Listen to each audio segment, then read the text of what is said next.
Hello there, it's Thursday, which means it's time, once again, for the best movie podcast ever. The only movie podcast which offers nothing but objective, hyperbole-free discussion of every movie in the known universe.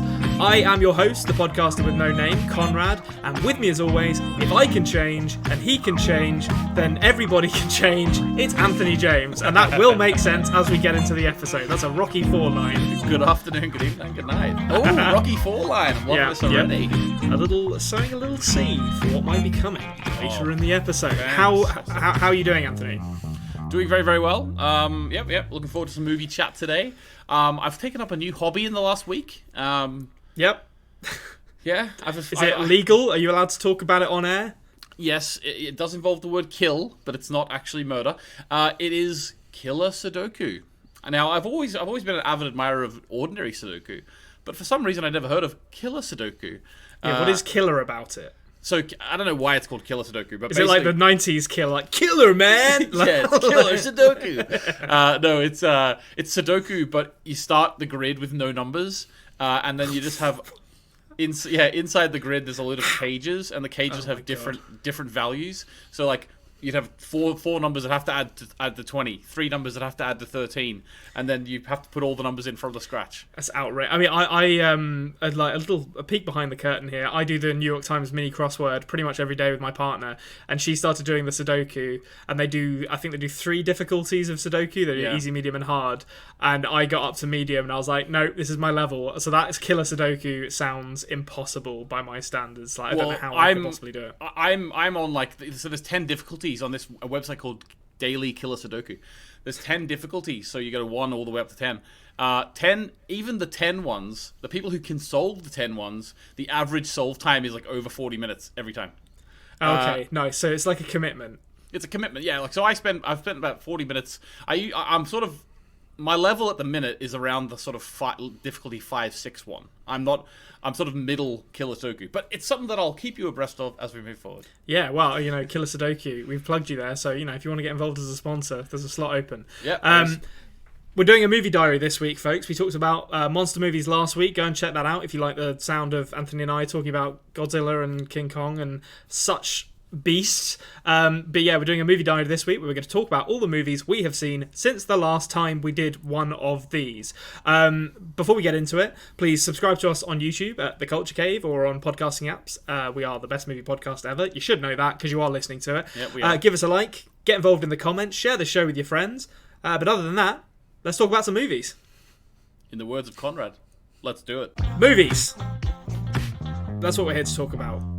I didn't used to do that deliberately, but now I feel like I've been painted into a corner by realising that I've done it more than once. So it's become a catchphrase. It's unbelievable. That's what people tune in for. It's like movies. It's like the bit in Citizen Kane, and I'm going to say this having not seen Citizen Kane. One of my great movie shames is that I've never seen Citizen Kane. I believe it's in Citizen Kane where Orson Welles deliberately puts a cut from one thing to a parrot I think it's parakeet or something, in the foreground just going, "Bah!" And it happens about like 2 hours into the movie, and he deliberately put it in there to like wake up the audience, basically, after a long dialogue scene. And that's what that movies thing is to me. It's like, bam, here we go. Yeah. We're talking about movies. You're asleep from all the Sudoku talk? Movies. Yeah. Wham! Here's a 3-minute preamble after the preamble, like just in case you weren't bored of that already. I didn't mention actually, Konrad. We will talk about it later, but I did mention this. I think we have to congratulate Konrad. He's got his first film review up on the channel. So if you haven't seen that, go check it out. Malcolm and Marie. I'm sure you'll be talking about that a little bit today as well. Yeah, that'll come up. But yeah, do go check that out. Let me know what you think. Maybe it was awful and you don't want to see any more of it. Maybe you want to see loads more. Let me know either way. Mm-hmm. But yeah, okay, cool. So I've got 4 movies to talk about this week. Anthony, I believe you also have 4 movies to talk about. So this will be nice and even. Why don't I'm going to say break from tradition here. I don't actually know what the tradition is, but why don't we break from tradition and you go first? Yeah, I don't think there is a tradition. No. So I'm looking at my 4 films and I'm trying to decide which one is the best one to go first here. I'm gonna Valentine's Day has passed, but I'm gonna preface this, or I'm gonna guide you in a direction. Do you have anything that's like romantic in nature? You could argue that 2 of mine are, yes. You could argue. Well, in the spirit of the season, why don't because I've got a couple of romance. Have you got a film that's actually just a romance film? I do. Right, you go with that then, because I don't have anything that's like that. I've got one that's romance, but when I say it, you'll be like, hang on, this isn't a Valentine's film. Okay. So you go first, and then I'll go. Okay, fine. Well, so we're gonna stick with tradition, listeners. Having said that, we're gonna break from it, as is often the case with tradition. It's proved to be a stubborn thing, and it's stuck around. Okay, so I'm gonna start us off. I've got a couple from 2021 that I wanted to talk about. One we've already just mentioned, but I'm gonna start us off with something that drops on Amazon last week, and it caught my eye, and I think it'll catch your eye as well. I don't know if you've heard about this movie, but to you and to the listeners at home, we got ourselves a time travel romance movie here. Now, this is the thing that caught my eye about this is number one, that it's got Catherine Newton in it, who is making big waves for me as an actress. She's always turning up in stuff that I like, including Freaky last year. And two is that it's essentially Groundhog Day, but it's basically, you take the central premise of Groundhog Day, which is that, you know, a guy is stuck in a time loop and he's trying to romance a woman in order to break out of the loop. And this time, it's not Andie MacDowell, it's Catherine Newton. They're both in the loop, and they are both kind of trying to pursue this romance. And then it goes to other places. But this is 2021's The Map of Tiny Perfect Things. It's from a director called Ian Samuels, who I've not seen anything of his before. And it's really good. It's really, really good. The premise hooked me, and I was like, okay, if it's just kind of, you know, like a sort of teen romance take on Groundhog Day, I'm on board with that. And it kind of starts off as that. I'm going to use a word here. I'm going to use the word twee to describe the first third or so of this movie. It's where is his name? Carl Allen is the name of the male lead, who I've not really seen in anything before either.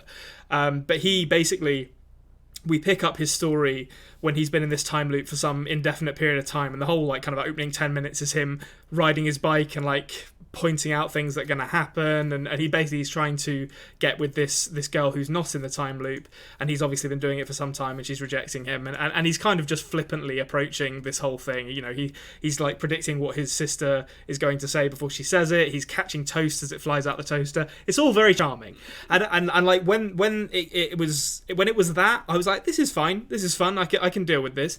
But then it takes a kind of thematic left turn at like the halfway point, and he stops being the focal main character, the focus of the movie, and the main character, and Catherine Newton becomes the main character, and it becomes a much more serious, I won't spoil it, but it becomes much more serious thematically, and that was the bit where it really won me over, because it starts dealing with much darker, much more I don't want to say grown up, but much more nuanced topics, and it gets really, really good, and it's still kind of, it's all kind of sewn together in this really believable romance between Carl Allen and Catherine Newton. But there's this other stuff going on that is really lovely, and it was a great movie. I really enjoyed it. Yeah, so it's not so much as a time travel film as a time loop film. Yeah, I mean, they invoke Edge of Tomorrow and Groundhog Day, and for the After Dark listeners out there, singularities do get a mention. So, you know.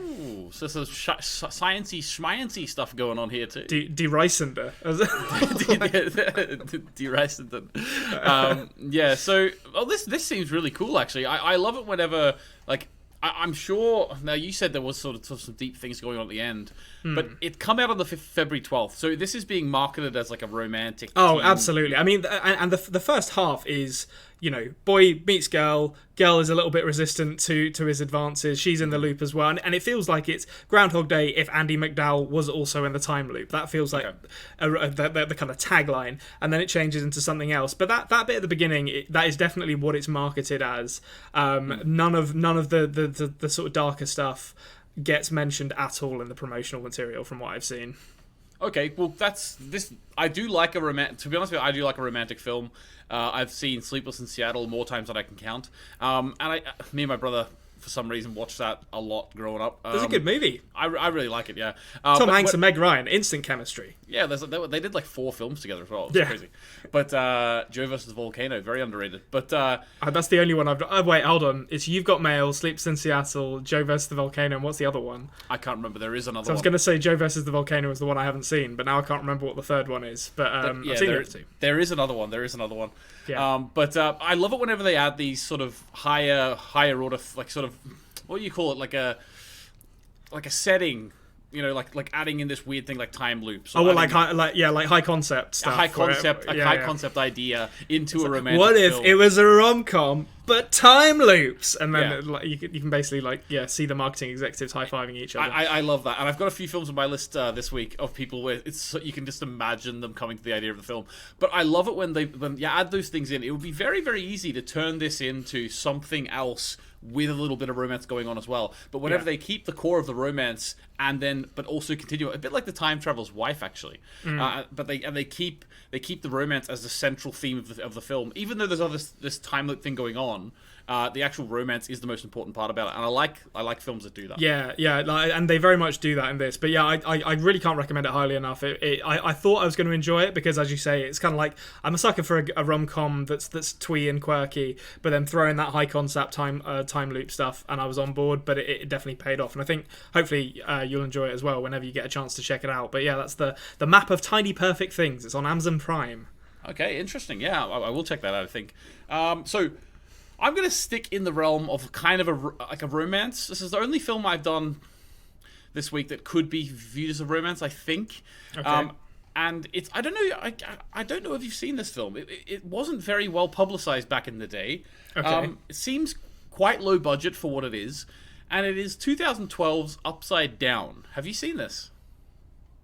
Oh, that name rings a bell, but I don't know if I have. Let me IMDb this. Right. Okay. So it's I don't think I have. It's a very high concept, a very high concept romance film / drama about a world, like in a world, right? This is whenever you think about a film like with the trailer that starts like in a world, and I think this one actually does. It's a high concept in a world film where it's literally like two Earths are right next to each other. Yeah. And therefore, there's gravity that forces people to go one of two ways. If you're born on Earth 1, for example, then you are affected by Earth 1's gravity. If you're born on Earth 2, then you're affected by Earth 2 gravity. But they're only about 500 meters apart. Yeah. So you could actually... I'm assuming they don't get into the physics of why that would be bad for things like tides. No, they don't get into the tides physics. No, definitely not. But there's like really... So basically, it's this weird thing where this character called Adam goes up and he goes to his auntie's on the weekend and he goes up into the mountains, goes mountaineering. And when he gets to a very high peak, he gets to a peak that's about 20 meters away from a peak on the Earth right above them. And then Kirsten Dunst's character called Eden, and I was very surprised to see her in this because the film does have an overall feeling of low budgetness. They do a lot with the budget that they had. Yeah, it's odd for like talking about one high concept movie. This is right in that high concept wheelhouse. So it's odd for it to be low budget and also this high concept. Well, I don't know how low budget it was, but it seemed like everything was it was very well made, and the solutions that they had for portraying this world were very clever, but it just even like the grading was very low budget. It's very clearly not a $100 million film. Maybe sure. I wouldn't be surprised if it was 10 million, but still, for a film like this with so much visual effects needed and things, that's not much money at all. So basically, he goes up into the mountains and he meets a woman from the top world, and they they're like standing opposite each other. They're standing opposite each other on the mountain. I can see the visual already. Yeah, and like say what you want, right? If you want someone to do an upside down kiss, you call Kirsten Dunst. Kirsten Dunst is your girl. Like she has got that on lock. So like basically the whole story is this really awesome, well realized world, if a little bit under like low budget and sort of thrown together. It's cool to be in the world. I don't think I could have been in it for more than 2 hours, but it's cool to be in the world. And basically, the whole purpose of the story is that Kirsten Dunst and this fella, so the Kirsten Dunst's character's named Eden and his name's Adam. See what they did there? They have this relationship, even though they're not in the right world, but they're not allowed to. It's a bit of a Romeo Juliet thing going on. It's star-crossed lovers. It is star-crossed lovers, and basically they get stopped by the authorities, and so this is really dangerous, and it really made me like. This actually had a physical reaction to this. The way that they used to hang around together is he would throw a rope to her, right? She would tie it around herself, and then he would pull her. So for her, it was like being pulled up into the sky, but for him, he was pulling her down, and then they would go underneath like a cliff edge, and she would be under there, and they would sort of be there. She would be lying, looking at him as if she's lying way up in the sky, and they, do what teenagers do. Now, whenever they came to get her, he had to like let her go really quickly, and she falls, and I'm not going to tell you what happened because it's literally 10 minutes into the film, but I had a long I had a long discussion with my wife about spoilers of this film, and we didn't know what's a spoiler and what's not, because all I'm going to say is there was a moment 10 minutes into this film where me and my wife looked at each other and said, we knew they couldn't afford Kirsten Dunst for the whole film. They had her for 3 days of filming. Yeah. They got her for the first, the opening section, and maybe the closing act, and that's it. Yeah. So I'm not going to say any more. I'll not say any more. I don't want to spoil anything. But basically, that's how it was. It's the story of this guy, Adam, who has to get to the other world. Yeah. And it's really strange in that he like is able to take clothes from the other world. Basically, all the objects are sucked towards the world they come from.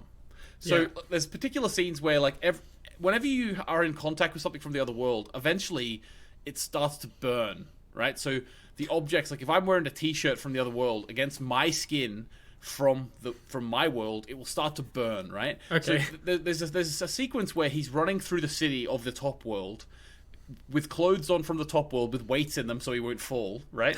Like Dragon Ball Z. Yeah. Weighted training clothes. So that's what he's doing, and he's running, but everything is like really getting really hot on him. So he literally has to run, jumps into the water, right? Has to take all of his clothes off, and then because he takes all the clothes off, he falls out of the water back to his world, into the water on his world. Like 400-meter drop. Nothing to this point, right? But okay. It's a hurt. It's a really no, he wasn't hurt. There's a really of course he wasn't. Come on, it's a really interesting film, and I can't believe it skipped me by. I watched it, kept watching it, thinking, right, so this is what it is. I'm enjoying this. Something has to happen for me to not like it. Like if this film if I keep enjoying it this much, why didn't I hear about it till now? You know what I mean? Something has to happen that like this has to go downhill. But for me, it never did. I enjoyed the story the whole way through. I thought it was really, really lovely. It kept me compelled. The world never got tired. Yeah, I never got tired of the world, and I just really enjoyed it. So if you're a fan of high concept sci-fi, and you want to be in a world that's a bit like anything else, if you want to be in a world, if you watched Inception. And you saw the part where they folded the city back on itself, and you thought, I'd love to spend a bit more time there. This is the film for you. Nice. Well, I mean, that's that kind of visual mindfuckery is a high recommendation as far as I'm concerned. I will say this for it, having not seen it, it has Timothy Spall in it, which is always a great sign of a movie that I'm going to enjoy. And the director is a man I'm not familiar with, but Juan Solanas. He looks a bit like an Argentinian Harry Hill, which will mean something to maybe 5 of the listeners of this podcast. It's all in the glasses, but it is a lot of it's in the glasses. The glasses are doing some heavy lifting there. Yeah. But yeah, that's really cool. That sounds that's really funny that we've got 2 incredibly high concept romances.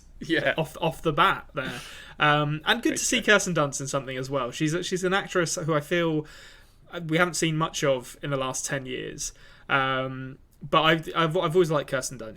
She can do some really good work if the part is right. Her and Tobey Maguire sort of went away. Tobey Maguire doesn't do it for me. I've never seen Tobey Maguire in something I like him in. Ema and I were watching Upside Down, and Ema said, "It's funny, you never see Tobey Maguire anymore." And I said, "Well, the thing is, Ema, there's not really much of a market for a 45-year-old man with a 12-year-old's voice, is there?" Yeah. No, he's I'll tell you the problem I had with Tobey Maguire, and I stand by this, is that he's not funny enough as Spider-Man. That was like I was quite a big Spider-Man fan as a kid, and I grew up on the 90s cartoon where it was the guy, I can't remember the actor's name now, but he was in the Brady Bunch. He's like really funny, and he delivered the quips perfectly. And then Tobey Maguire got the part, and I was like, I mean, he's okay. He gets the nerdiness right, but I think I know this is sacrilege to say this, but I actually think I preferred Andrew Garfield as Spider-Man to Tobey Maguire. Well, apparently, word is you're going to be seeing both of them come back into the Spideyverse. Yeah, that'll be cool. I am looking forward to that because as much as I might pretend to be above all the Marvel nostalgia, all it takes is that works for Spider-Man. All it will take is them to show me a logo for an X-Men film, and I'll be like, yes! I'll be there, at the premiere, singing their praises again. Right, okay, Okay, I'm gonna do one of mine that is definitely a romance. It's a fantasy romance, and it's a rewatch for me. This is a kind of a classic. I think a lot of people will agree with it, although I'm loath to admit that as much as I still like this movie, it's not as good as I remember it being. I haven't seen it for about 5 or 6 years, and that is 1987's The Princess Bride by Rob Reiner. I grew up watching this movie loads. I'm sure loads of people did. It's kind of one of those, Labyrinth, Dark Crystal kind of movies that just people watched so much as kids, and there's a huge amount of reverence and nostalgia for. And there are elements of it that are still really good. It's still very funny. It's Rob Reiner directed it, and he's got people like Christopher Guest and Billy Crystal performing guest appearances in it, and Mel Smith as well, actually, and who bring these really funny characters into these individual scenes that they're in. And Carrie Elway's doing his best Errol Flynn impression, which he would then later go on to reprise in Robin Hood, Prince of Thieves. Robin Hood Men in Tights. Robin Hood Men in Tights is the supreme Carrie Elwes performance, and that's the reason why I never watched The Princess Bride.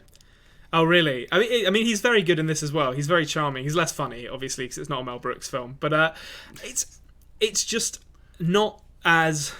I think a lot of the problems that I had with this movie this time round, it's the case I often find. I'm sure you get this as well. When you watch something a lot, every time you watch it, you tend to pick up new things from it. Yeah. And this time, the thing that struck me was that the score is really it sounds like MIDI keyboard sound effects, which is kind of supposed to. It's supposed to be cheesy and sound ridiculous, but it doesn't sound good cheesy. It sounds bad. So when someone springs into action, you get these really cheap sounding trumpets clearly played on a keyboard, bah, bah, bah, and it's just this is not good. And then I went to look at who did the score, and it was fucking Mark Knopfler from Dire Straits who did the score. Which A, I didn't know he did film scores, and B, he didn't do a good job of it. So maybe that's why he doesn't do them anymore. But it's still a good film. It's still very funny, still very charming. Andre the Giant is great. The Mandy Patinkin as Inigo Montoya is still awesome with the hello, my name is Inigo Montoya, you killed my father, prepare to die. That's that phrase is ingrained in the cultural lexicon now, but it wasn't as good as I remember it being, which is disappointing because my partner hadn't seen it, and I was like, right, Valentine's Day, we have to watch The Princess Bride because it's on Amazon Prime, and then it finished, and I was a bit like, all right, okay. Sorry for that. Yeah. I will say, last week we were talking about the fella who's in everything. What's his name? Fred Ward. Kevin Dunn. Oh, Kevin Dunn. Yeah. He could be in this. This is around his era. Now, what I was going to say is, now, if we're thinking about Kevin Dunn, and thinking he was a supreme fella back then, you know who I'm going to mention?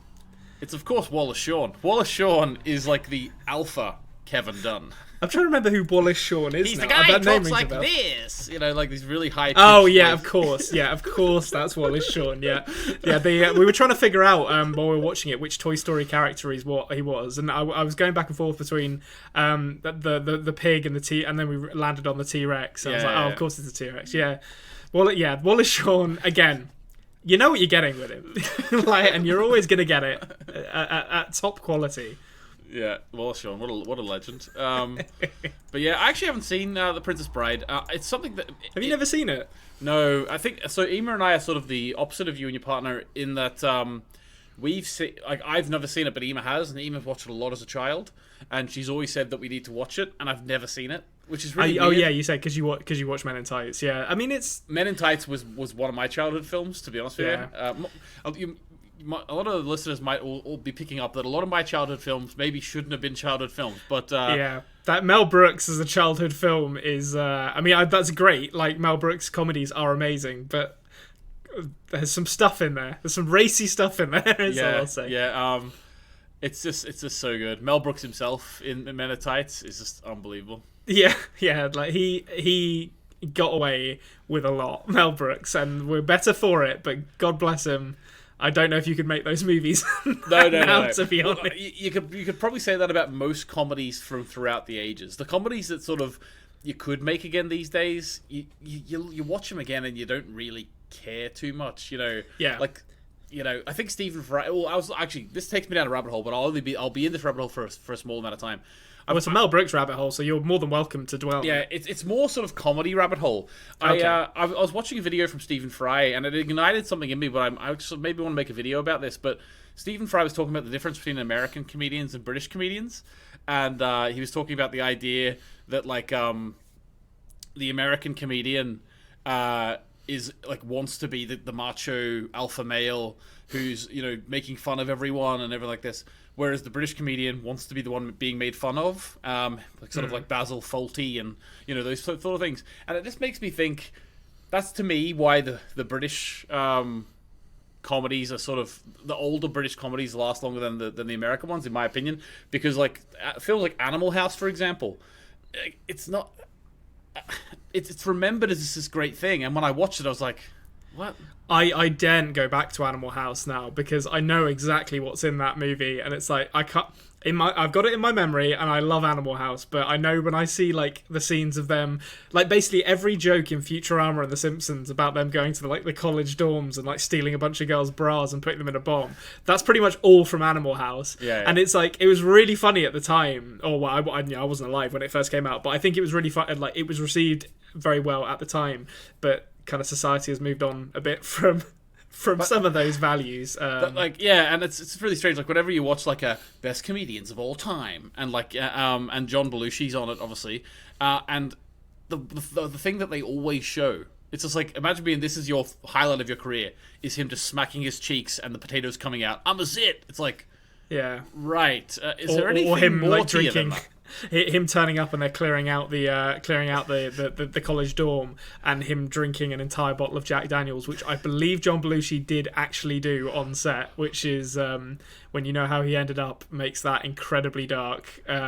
He had a lot of problems with alcohol and substance abuse, but but my point is comedies, like most I think to me, like the comedies that you go and watch again and they are still just as funny, they stand the test of time. I think Mel Brooks, even though there's certain questionable things, I'm sure every stage of comedy there is, Mel Brooks films hold up in terms of comedy. I think like Mel Brooks. Sorry, we will get out of this comedy cul-de-sac in a second. Listen, just bear with us for 1 second. I think the interesting thing to me about Mel Brooks, because I will watch his movies now without any reservations, apart from the producers, because there is a really really offensive representation of a gay. We don't know if he's gay, but he's presented as incredibly camp. Yeah. He's like coded as gay director, and that's quite offensive. But to be honest, most of the other stuff in Mel Brooks films was actually really ahead of its time. So Blazing Saddles is a great example of a movie. Like the language is obviously incredibly coarse, and if you watch it at surface level, you'd be like, "There's no way we can watch this movie now because the language is so bad." But it's actually. If you watch the movie, like the characters who are always the butt of the jokes are the white racist characters. They're idiots like the whole time, which is why I think that movie has aged fairly well to me. I can't remember a lot about Men in Tights, to be honest. I don't know Men if in there's any... Tights is absolutely fantastic. It is. I remember Dave so Chappelle funny. and Dave Sean Chappelle's Connery. Good, yeah. Sean Connery is at the very end. Just turns up and kisses his wife. Yeah, there's also like the whole thing of like Little John is this huge lumbering blonde, oaf of a man, and then he like, but he's introduced by like you have to pay a toll across the bridge, and then he falls into the river, which is literally we're talking an inch deep, and he's like, I can't swim. Yeah, it's you got the blind servant called Blinken who mistakes a bust of a woman with Robin returning from the Crusade. It's a great film. You need to watch it again. Yeah, it's not bad. I remember bits of it. I remember enough of it to know that it is a funny movie, but probably not a movie you should have been watching when you were like 7 or whatever. Oh, but it's so good. It's so good. Okay, right. We're gonna take a left turn out of comedy. I can't think of a word that begins with C for street, so I'm just going to abandon this joke. We're going to talk about the next film. What have you got for us? Okay, so a few weeks ago I was talking about Valerian, which is the Yes. high concept sort of in a universe, right? So just like Star Wars would be or Star Trek would be, but it's sort of an independent version of that. Well, you questioned me whether it was the one made by the Wachowskis with Channing Tatum in it, and I said no. Well, that made me interested to go and watch that film, so I watched Jupiter Ascending. With Channing Tatum as a dog man, I think. A lichen something. Yeah. So basically, Jupiter Ascending is a Wachowskis film who made The Matrix. And it's an interesting take on that sort of genre, which is like the Valerian Star Wars, Star Trek genre of like fantasy sci-fi. So basically, it's set in a universe where humans didn't originate on Earth, but the human race on Earth is oblivious to this fact, and there's like these elites, rich people who are able to stay young for millennia. And basically it's a whole debate over it between these siblings when their mother died, who is the rightful owner of Earth. And basically you find out that Mila Kunis's character, who is called Jupiter Jones, that's a great name. It is a great name. Named Jupiter Jones because her father was obsessed with the planet Jupiter. Who isn't? We all have a favorite planet. Exactly. So Jupiter Jones. Now, this is really interesting. Like, she is what's called a recurrence. Okay. So basically, 91 millennia before the start of this film, the main three sort of rich folk, one of which is played by Eddie Redmayne. You might remember him from the trailers and stuff. Have you seen this film? No, I've never seen it, and I didn't realise that Eddie Redmayne was in it. I also didn't realise that one of my favourite named actresses, who I couldn't really tell you much of what she's been in, but the brilliantly named Tuppence Middleton is also in this movie, Tuppence. Which it's always great to see her turn up in something. Just for the credit. Tuppence Middleton plays one of the family, so that's the Abraxas family. So it's Eddie Redmayne, Douglas Booth, and Tuppence Middleton. They're the three siblings. And anyway, their mother passes away, and then it's revealed that Jupiter Jones, Mila Kunis, is actually a recurrence of their mother. Now, what that means is that her DNA is the exact same as their mother. So a recurrence is whenever you eventually, after millions of years or thousands of years, the same DNA sequence is put out again. It's not like Eddie Redmayne's character sort of refers to her like she is the mother, but she's not. She's just what's called a recurrence. And you find out that in their mother's will, she left the planet Earth to her recurrence. As one does. So basically, this film doesn't really know what it's trying to do, if I'm completely honest with you. It fails on I didn't dislike it. My wife and I were comparing this with Upside Down. They're both really high concept, crazy ideas. Upside Down succeeds where this fails, in that this one's story peters out about 2/3 of the way in. It doesn't have a good resolution to the story. It doesn't have to do anything new. It's very much what you'd expect, and it fails for that reason. The world they create itself is interesting. They've got like these a lot of people who are like sort of spliced with different animals. Like this Channing Tatum plays this dog man who's got like pointy ears, and one time there's this mysterious thing that one time he attacked an elite because it's in his DNA or something. I don't know, but it was. I like the world, but that wasn't enough to sustain me throughout the film. And like gravity boots. Do you like gravity boots? There's anti-gravity boots going on.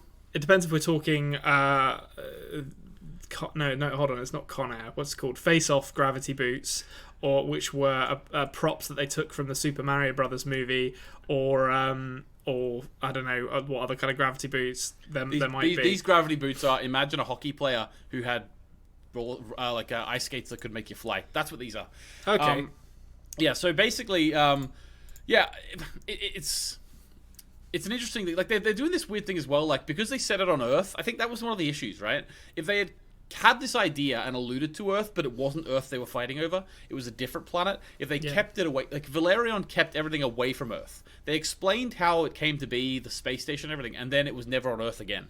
The fact that this was on Earth meant that the Wachowskis had to put in a load of stuff. For example, They added in crop circle details. They added in details like, hang on, but they just destroyed 3 buildings. Aren't people gonna notice that? And it's like, yeah, but they wipe their memories. There'll always be a few they miss, but no one will believe them anyway, right? So it's like sort of the whole way through the film, they're trying to explain why humans think they're some humans think they're aliens, and so it's like they're trying to do the coy thing of like, this world is actually, like it is our world, and like it could be today. Yeah, it could be real, and it doesn't really work. Add to that the bizarre characterization of a few people. Like, for example, Sean Bean is in this, right? Yeah. And Sean Bean plays... I'm assuming he dies. I'm not... we don't do spoilers here on the Best Movie Podcast ever, but I don't think it's a spoiler to say there's a solid chance Sean Bean dies in this movie. Well, I'm not going to say yes or no, but let's just say the strange characterization of him is... Now, the editing of the film is very strange. There's plenty of times where it seems like a scene has been missing, right? But... Okay. And there's been certain things happen with no build up to them. They seem very important, and then it goes nowhere. An example of that is when Mila Kunis and Channing Tatum, Jupiter Jones and Kane Wise are on the run. They go to a little they go to a sort of a farm. He lives on a farm, like sort of a little place. Sean Bean's living there. He's called Stinger, right? And there's some great names in this movie, I have to say. Yeah, well, wait till you hear why he's called Stinger. Okay. He probably had the name Stinger beforehand, but he's called Stinger, and he has a weird obsession with bees, right? Of course he does. His house is covered in beehives. There's bees everywhere. He himself looks like a normal, respectable, showers every day type person.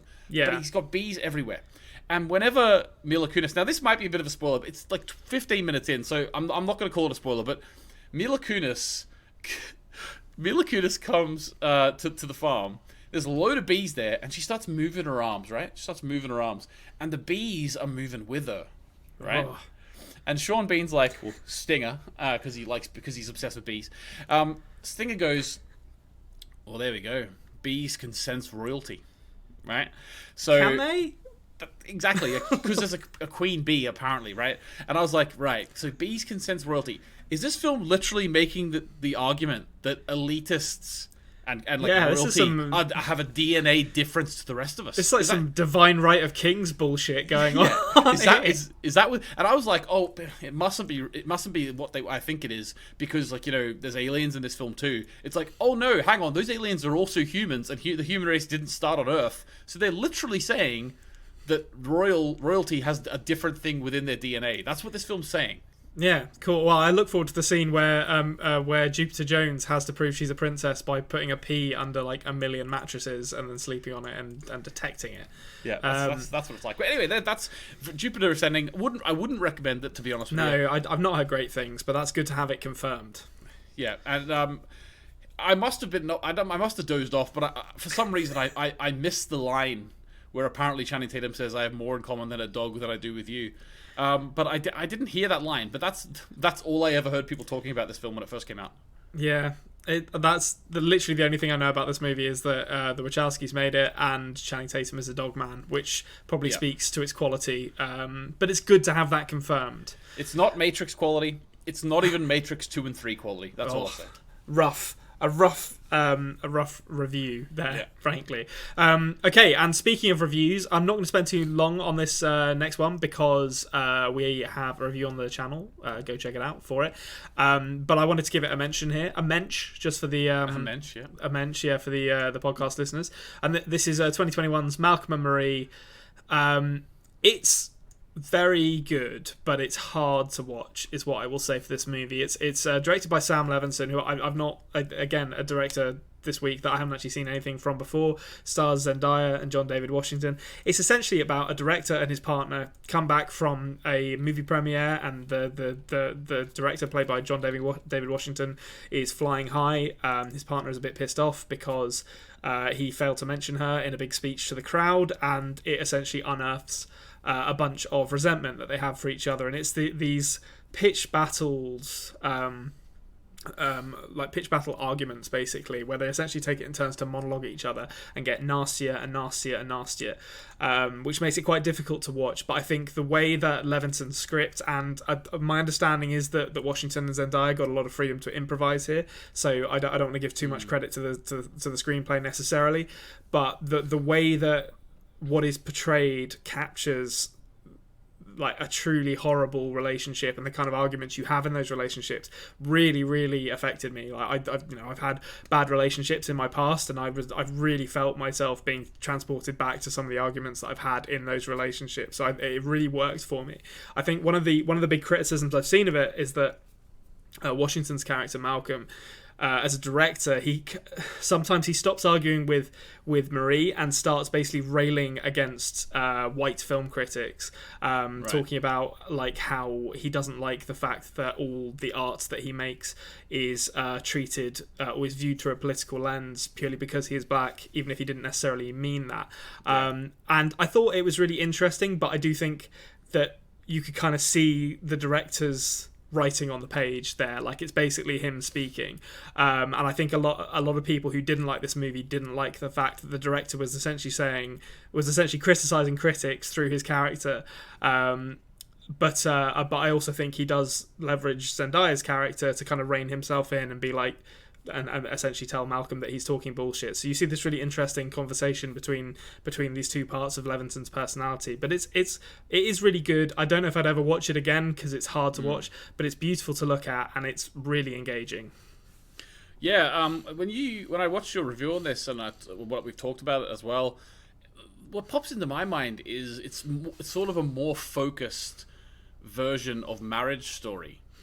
Yes, it's similar to that, where it's kind of this back and forth narrative between these two people where the movie isn't really taking a side, or at least not in the beginning, not really taking a side, and it's kind of just presenting these monologues. It definitely feels a bit like that. I think Noah Baumbach did a better job of it. I think I think the dialogue between Adam Driver and Scarlett Johansson was a bit more naturalistic, which allows. I think if you took, because this all happens because Malcolm and Marie happens over the course of one night, I think you can get away with it not being very naturalistic dialogue. It is just these monologues, and really kind of like not outlandish, but these really like overblown performances in some cases. Whereas I think in Marriage Story it's a lot more grounded. They deal with a lot more stuff, and they deal with like kind of the fallout of these arguments as well, which gives it a kind of fuller narrative, whereas this is all about the performances and all about what they're actually saying to each other. But I think that is a reasonable comparison. I think if you enjoy Marriage Story, you might find yourself enjoying this as well. Well, enjoy is probably the wrong word, but being engaged by this. Yeah, no, I personally haven't seen this yet, but I really love Marriage Story. I think Marriage Story was based on the director Noah's breakup with Greta Gerwig as well. Yeah. So I would imagine this film sounds like it probably was based in something in the director's past, but at the same time, he's letting his own sort of film industry politics come into it as well, which maybe takes a little bit of the realistic side out of it as well, though. Yeah, I think it rubs people the wrong way having, from what I have read of it, I think it has rubbed some people the wrong way having a white filmmaker speaking through black characters to film critics about how black art should be viewed.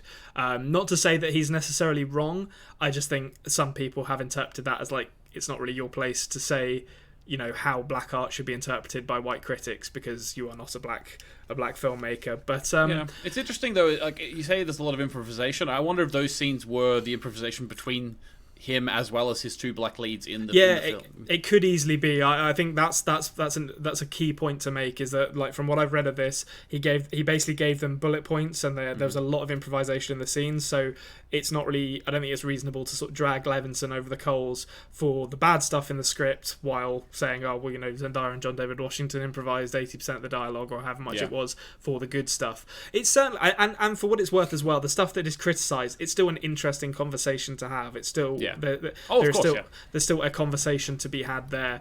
But if the conversation needed to be opened in this way, then fair enough. You know, now then more prominent black voices maybe you could take over the conversation now. But if this would have took for people to notice it, then it served the purpose. If a little, you know, strange in its delivery. Yeah, and yeah, it's potentially slightly self-servingly from Levinson, but it's still, it's a good movie, really engaging, and it really spoke to me as well. So worth checking out if you're in the mood for watching a 2-hour argument. Okay, awesome. My next one, I was sort of. I've got 2 left, and I've decided which one to go first. I'm going to go with one that I want to talk about more, and then the last one we could just sort of have a little joke about, right? Okay. So, I again, this is a film which it's a type of film which I'm going to guess you've seen, but you maybe not have. It's the type of film I think you would want to check out, and that is 2019's Late Night. I still haven't seen. I put this on my watch list a few weeks ago because I was like, that's the Mindy Kaling one, isn't it? Yeah. Like it's supposed to be. It's supposed to be quite good. I've not heard too many things about it, but I like Mindy Kaling, so... Yeah, so Mindy Kaling is actually the writer of this. She wrote it as well as stars in it. So it's her and Emma Thompson, as well as John Lithgow. John Lithgow's in it too. Yeah. And it's basically the story... A few weeks ago, I talked about the film Morning Glory, which was Rachel McAdam. It's so funny that you mentioned that because I literally saw this and was like, oh, that was the film that Anthony was talking about a few weeks ago. And I was like, no, that's a different movie. Yeah, exactly. And now this has come up here.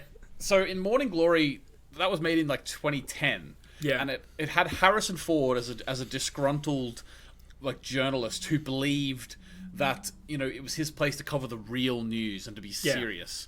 Well, this film is very similar to that in its setup. Mindy Kaling gets a job as a writer on a late night show. Think of like a Stephen Colbert show, sort of, for example, or a Conan O'Brien show. She's in the writer's room now, and Emma Thompson plays a character called Catherine Newberry, who's a legend of the business, but has sort of lost her way a bit because she refuses to, like Harrison Ford's character in Morning Glory, refuses to sort of lower herself to the lowest common denominator. Comedy of these days, sort of thing. She's sort of a real snob about it, to the point where she doesn't even call her writers by their names. She calls them by numbers. So it's an interesting thing. Now, obviously, Mindy Kaling actually wrote this herself, and there's times when, just like in Marriage Story, you're saying that like the impression you got was it was this director, or he was the writer too, their feelings about the industry coming out. Well, Mindy Kaling wrote this in a really interesting way in that she wrote herself in it as a diversity hire. She was hired because she was a woman into this all-males writers' room, and that none of them believed that she was hired, and it felt to me that she was writing from personal experience. Yeah. And sort of throughout the film, certain members of the writers' room warm to her, certain members don't. She's able to sort of prove that she does belong there, and she's not she doesn't shy away from the fact of just saying, yes, this character is a diversity hire, but that doesn't mean that they're not able to do the job. Yeah, absolutely. And within the rest of the characters within the writers' room, there's like a couple of fellas whose fathers were in the writers' room before them and stuff. So the idea of nepotism comes into it. As well as that, there's it's more at the beginning of the film, but it sort of goes away, but it's sort of Mindy wanted to put her thoughts out about the idea of diversity hires, about the idea of sexism in the workplace. It felt, as a person who's not in the industry of late night comedy writers' rooms, it felt a little bit like the message the film was giving was 5 years after, 5 years too late. Yeah. At the same time, in that world, it's completely believable that world would still be like that. You know what I mean? So it's a weird one that it's an interesting film, and I think that the relationship between Emma Thompson's character and Mindy Kaling's character grows and is really good, and sort of Emma Thompson sort of opens up throughout the film. Yeah. And it also touches upon scandal within the industry. It is funny too, I will add. It is there are a number of laughs in it. And to me, it's again one of those films that it doesn't fit into a genre really. It's not quite a comedy. It is funny, but I wouldn't call it an out-and-out comedy. It's not a drama. It's my wife and I were talking about it, and we think this probably the best way to describe a film like this is like a sitcom but a film. They've taken the low standards for How I Met Your Mother, or whatever I don't know what a modern popular sitcom is, to be honest. That shows how out of touch I am Well, It's Always Sunny in Philadelphia. Like, there's not really many popular audience-based. Is sitcoms Young anymore. Sheldon still on television? Is that the one that the kids are Jeez. watching these days? As a former math student, I hope not. Everyone in my 100-person maths class used to think they were the Big Bang Theory, and it annoyed the hell out of me. Yeah, not a fan. I've got a of the video Big in the Bang Theory. works about sitcoms, by the way. But Okay, nice. yeah, but this Take them is down a like peg or two. this is like a situation comedy film. You know what I mean? Like it's all around this era, this area of life. You know what I mean? So Yeah. it's a situational thing. But yeah, it's worth. I think you'll like it. Yeah, I mean, I like Mindy Kaling as a comedy writer and performer. I think she's very funny. I love Emma Thompson. I think she is a phenomenal actress who is great in pretty much everything that she ever does. And I always want to see more of her. So that was what appealed to me about this. So yeah, I'm looking forward to checking it out. It looks like it'll be fun at the very least. Yeah, and I will say that I was, whenever it said Mindy Kaling is not afraid in the writing of this film to poke fun at herself for being so politically aware, so sort of feminism hoorah. She's not afraid at pointing out the idea that isn't everyone's cup of tea in terms of someone they want to talk to at lunchtime. You know what I mean? Yeah. And like what. Like, obviously, I agree with the sentiment that she's putting across, but she's not afraid to point out that actually the fact that I'm like that could be a little bit annoying to some people. And I was really respectful of her for doing that, to be honest with you. Yeah, no, I think that's something that gets lost in a lot of that. The sort of the more hyperbolic dialogue around stuff like that is having the ability to kind of poke fun at oneself. Is perhaps the best way of kind of like diffusing the tensions inherent in that kind of argument and maybe getting people to listen to you, which I think is important.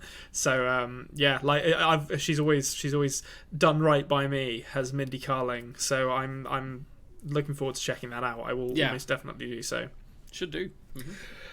Cool. Okay. Right. Well, so we will end on your last one that maybe we'll have a bit of a joke about, but this next one that I'm going to talk about, I almost wanted to say you should go next because this is one of my favourite films of the last 10 years. So, but we'll ramp it up to the top of the mountain, and then you can let us all down with your final film. So, I've gone on record multiple times as being a big fan of Rocky movies. I know not all of them are great. 4 is ridiculous. I still love it. 5 is not a great movie. Rocky Balboa is okay. The first 3 Rockies I think are legitimately great. They capture that. I mean, you like some sporting dramas like yourself. You know, not necessarily Rocky films, but they distill, by the 4th movie they have distilled down the formula for what makes a good Rocky movie into such a pure, perfect formula that it just works on me every single time. Which is not to say that that's necessarily a good thing, because they are by definition formulaic, and the formula gets more and more ridiculous, and stuff like characterization of Rocky Balboa just goes out the window by the 4th or even the 3rd movie, really. Which is why when 2015's Creed rolled around, I loved it so much. I like Rocky movies anyway, as I've said, but Ryan Coogler did something with this movie that was exceptional. I think it's so hard what he did, and it's him and Michael B. Jordan teaming up again for the first time since Fruitvale Station, which was a couple of years before this, and they would then team up again for Black Panther 3 years later, I think, in 2018. I think Black Panther was 2017.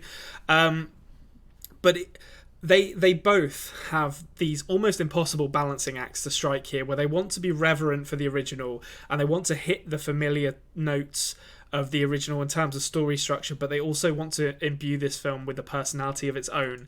And I think they do that perfectly. I think Michael B. Jordan playing this character who spent the first sort of 13 years of his life in group homes and orphanages, who then comes into a more privileged upbringing, he has some difficult work to do in his performance to sort of capture the fact that this guy, when we catch up with him in adult life, he has had a fairly privileged upbringing and still managing to get some pathos out of the audience. It's not an easy thing to do, and he does it perfectly. but there's just so much personality to this movie. It's so much fun. It feels like its own thing, despite being a Rocky movie. Stallone is in it, and I think he probably delivers a career best performance for me. That he does some really, really great stuff. I think he probably should have won the Best Supporting Actor Oscar for this performance. And in fact, I think Ryan Coogler and Michael B. Jordan as well are names that we will talk about as Oscar winners in the future. I can't imagine Michael B. Jordan will go much longer without winning an Oscar because he's such a good actor.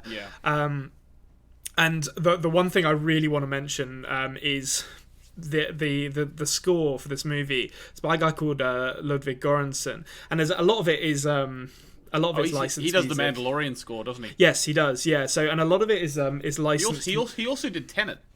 He did do Tenet, yeah. So he's done some really, really good stuff, and a lot of it is in Creed is licensed music, but there are little moments of the "Gonna Fly Now" motif kind of woven throughout the movie, just like kind of dipping in and out of it, so it kind of reminds you of the nostalgia without ever leaning too heavily on it. And it's all in service of this kind of one perfect moment where Gonna Fly Now comes back into the score. I won't spoil when it happens, but it comes back into the score in its fully fledged glory just for a couple of bars, and that restraint is so difficult to exercise when you compare it to something like I don't know, like Marvel movies or something like that, where it's just like nostalgia. Or well, less so Marvel movies, more like Star Wars movies, I guess. And he shows such restraint, and it's all in service of this one moment, and it pays off because it's. There are very few legitimate moments where I want to stand up and shout like "fuck yeah" at movies, but Creed has one of them. But yeah, I absolutely love this movie. Unbelievable. So, I haven't seen many Rocky films. I have a question. No. Okay, go on. Is Apollo Creed in this film? No. So Apollo Creed dies at the beginning of Rocky 4. Yeah, I knew he died. Yeah, because I've seen that. I've seen Rocky 4. Yeah. Yeah. So Apollo Creed is Rocky's opponent in Rocky 1 and 2. In Rocky 3, he trains him to be more fast on his feet, and then he has a what's the word? Exhibition bout with Ivan Drago at the beginning of Rocky 4 and dies. And Michael B. Jordan plays Adonis Creed, or Adonis Johnson, at the offset, who is the child of an illegitimate relationship that Apollo Creed had with another woman. And he is essentially found by Apollo Creed's now widow at the beginning of the movie when he's about 13, and is raised by her from 13 to, I think we catch up with him when he's about 22 or something like that. So it's about 10 years. And it's so it's a shame that we don't really get any Carl Weathers in this movie. There's not really any way you could get him because obviously the character's dead. But I think Michael B. Jordan does such a good job of capturing the attitude and the personality of Apollo Creed and but making it his own performance as well.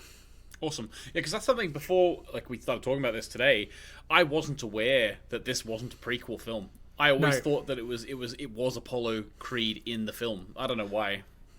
No, I mean, it could have been. They could have easily done that, because at the point that Rocky 1 happens, Apollo Creed is, on top of the world. He's the biggest name in boxing, so they totally could have done. But no, this is a very kind of grounded. I hate the fact that my brain goes to this, but I want to say it has this kind of urban feel to it, which is always coded for just black sounding. But it's very much you can tell it's a black director. You can tell there are a lot of black voices on the crew that made it. A lot of there's a lot of hip hop in the score. You've got Meek Mill and John Legend and the Roots. So it really does feel imbued with its own sense of personality, in the same way that Rocky has that kind of 70s funky jazz of the streets of Philadelphia in its score. This has that as well, but it's doing its own thing. And that's something that Ryan Coogler does a lot. He has a lot of black voices and black people in his cast and in his crew. And apparently, I'm not a member of the black community, obviously, but from what I've heard of interviews, black actors and actresses really love working on Ryan Coogler films for that reason. It feels like it's some of the only experiences that they get in the film industry where they feel like they're in the black culture, Yeah, absolutely. And I think it's such a good movie. He had such a difficult job to do, and he nailed it. This is probably my favorite Rocky movie, I think. Okay, so the other day when you said that you'd watched a film, one of your favorite films from the last 5-10 years, I don't know why my head never went to Creed, even though I know how much you loved it because I've talked to you about it before. But okay, well maybe I need to check this out. Would you think that I should watch all the Rockies before I watch this? You don't need to. I think it's very much to get that thing. moment with the theme, though. Maybe I need to. Well, I think because everyone kind of knows the Rocky theme. I think it's one of those pieces of music that even if you've never seen a Rocky movie, you know the Rocky theme. Maybe not. I mean, if you wanted to, there's nothing. You don't have to watch Rocky 5 or really Rocky Balboa, but Rocky 1, 2, and 3, I still legitimately think are really good movies. Yeah, I just think that maybe Stallone's a bit like a Marmite. You know, I don't really like Stallone. I can't get over him, to be honest with you. And that's why I do get that. I've never went and watched the Rocky films for that reason. I just find him very strange. He is strange, but he's very endearing in the first two movies, and he does lose that as he becomes successful, so in 3 and 4. But he has that back in Creed because he gets sick, basically. And I think he finds something in the performance, Stallone, that I didn't think he had in his wheelhouse, to be honest. Okay, awesome. Right, okay, last one. My last film is... now, it's very important we get the capitalization right here, because it is capital D, Dragon, capital H, Heart. One word. DragonHeart. DragonHeart. DragonHeart, yeah. So, obviously, this everyone remembers this as the Dragon film with Dennis Quaid plays Bowen. Yeah. And, Sean Connery is a dragon. I always get this mixed up with the Ted Danson Loch Ness film for some reason. I don't know why, but I feel like Dennis Quaid and Ted Danson are basically interchangeable in these two movies, which says a lot about it. But Dennis Quaid's basically like a knight of the old code, and he like is training the future king Einan. Whenever Einan suffers a very bad injury, and basically Sean Connery's dragon, the dragon has a name that we can't pronounce in our tongue. So Dennis Quaid, there's a funny scene where Dennis Quaid says, you know, that there's a star system which is like a dragon, and it's called Draco. It's like a star constellation. Yeah. So he says, "I'm going to call you Draco," and he says, Sean Connery says, so because he wants him to stop calling him Dragon. So he's like, so instead of calling me Dragon, you're going to call me Dragon in a different language. He's like, yes, actually, I am. So the dragon's called Draco. David Thewlis plays the king when he's grown up, and basically, I do not remember David Thewlis being in this movie. That's great. He's the king, and he is like half of the dragon's heart, basically. So whenever Sean Connery as the dragon gets hurt, Einan the king gets hurt as well. And Dennis Quaid trained him, and like there's this whole interesting thing between him and like he's sort of his master, but at the same time, after he got the dragon heart in him, he sort of just turned pure evil. Also, Jason Isaacs is in it. Is he? I do not remember Jason Isaacs in this movie either. He plays Felton. It's Lord Felton, who's basically like a bad guy, just a bad guy through and through. Pete Postlethwaite's in it. Lovely to see Pete. He plays a monk who trains in archery. I think Pete Postlethwaite may have played a monk more than any other any other actor in the history of cinema. Like he's a monk in Romeo and Juliet. He's a monk in this, and I feel like he's probably a monk in something else as well. He has that face. Yeah, we never actually learned too much about his character in Inception. Maybe he was a monk in that too. So basically, fantasy, medieval.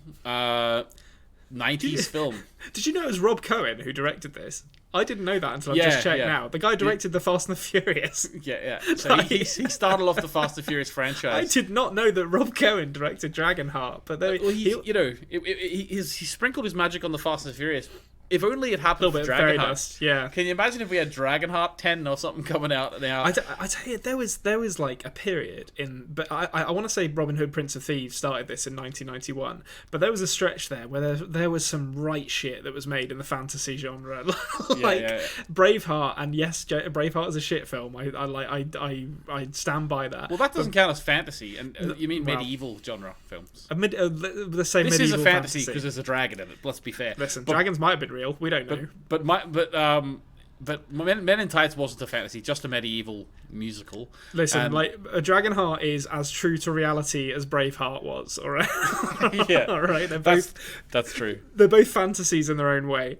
Yeah, but like when watching this film, there's two things I want to talk about. First thing is, Okay. it speaks of an era of filming where there's not really much. There's no grading going on the film. You know, like they don't grade it to make it look darker or more blue or more sepia. Or it's just they take a camera out into a forest, they get them to run around, and they film it. Like Shoot Dennis Quaid with a wig on, running around for a little while. Yeah, exactly. It's like we spent all this money on these cameras. Why on earth would we change the look of it now? You know, and that's what it feels like. It just feels like these days, if you wanted to, you could make a film of the same quality for like a couple of £100. Like let's be just like an iPhone. Yeah, exactly. Having said that, though, the actual 3D like CG animation of the dragon is very impressive for the time. 1996. It's very impressive for what it is. I'm actually still a bit of shock. Like, I haven't seen this film since I was probably 10 years old, to be honest with you. And it does a really good job of making you forget that it's a CG. Like, you know, you never fully forget. What you're saying is that Sean Connery could have gone the Andy Serkis route and had a career in... I'm assuming he didn't mocap the dragon like Benedict Cumberbatch in The Hobbit. He's not big enough. He's not big enough. Or they didn't do the Twilight thing, you know, where your fella from, you know, Shark Boy, what's his name? I can't remember his name. Yeah. Anyway, Shark Boy had like some dots on his face, and there's literal backstage photographs of Bella, or whatever her name is, touching his face, but he's going to be made into the CG wolf. Like, he's there, and she's patting his head, you know? They didn't do that with Sean Connery, I'm sure. I would imagine Sean Connery had one day's work on this whole film. Yeah, Sean Connery I imagine at this point he did his entire part just sitting down, smoking a cigar, and just being like, let me know when I can go, please. Yeah, but there actually is a sequel to this, or a prequel to this, I must say. Which I might seek it out now to watch it, because I haven't watched it. I literally haven't watched it in nearly 20 years now, probably over 20 years actually. I'm gonna assume that it's DragonHeart : something, the sequel, because it feels like DragonHeart: A New Beginning. Yeah, a new beginning, and that's actually a really interesting one, because like he has to teach the. I think it's Francis from Malcolm in the Middle in that, and he has to. Yeah, and they're already getting these actors right at the peak of their game. Yeah, and he has to train the dragon and all. But no, it's a good funny film. If you have a bit of nostalgia about DragonHeart, go and watch it. I love a medieval fantasy from the 80s/90s. I just think they're so funny to watch. I just can imagine them all running out into the forest and just filming them. It's very good. Have you ever seen Excalibur? No. Okay, that's like a Liam Neeson Arthurian legend movie from the 80s, and it's like one of the weirdest medieval fantasy movies I've ever seen. You should watch it. It's all like everyone's wearing like glistening armor, but it's like quite violent and horrific. It's very good. All right, okay, well. Cool. Okay. Well, DragonHeart is a solid place to leave us for this week, I think, which leaves us as it always does with just one simple question to answer, and that is, for this week, Anthony, what is your favorite movie? If you say DragonHeart, I'm going to be... No, it's not going to be DragonHeart. It is a close call. I think I'm going to say Upside Down. Okay. Yeah. Good shout. It sounds great. I love a bit of high concept, as we've discussed this week. My favorite movie is Creed. I'm gonna fly now. That's what I'll say about that. But yeah, so that's going to do it for us this week here on the Best Movie Podcast Ever. Thank you, Anthony, for joining me for another rip-roaring adventure through the world of cinema. Thank you to... I've never thanked you before. I felt like now was the time. We've done about 10 of these. Now's the time. Thank you. Thank you to Nancy Wyatt and Jared Iscariot for the use of our theme song. You can find links to their stuff down in the link below on our YouTube channel, which again is The Culture Cave. And thank you to you for listening. Give us a like, get involved in the comments, share the show with your friends, and we will see you same time, same place next week for another episode. And cut.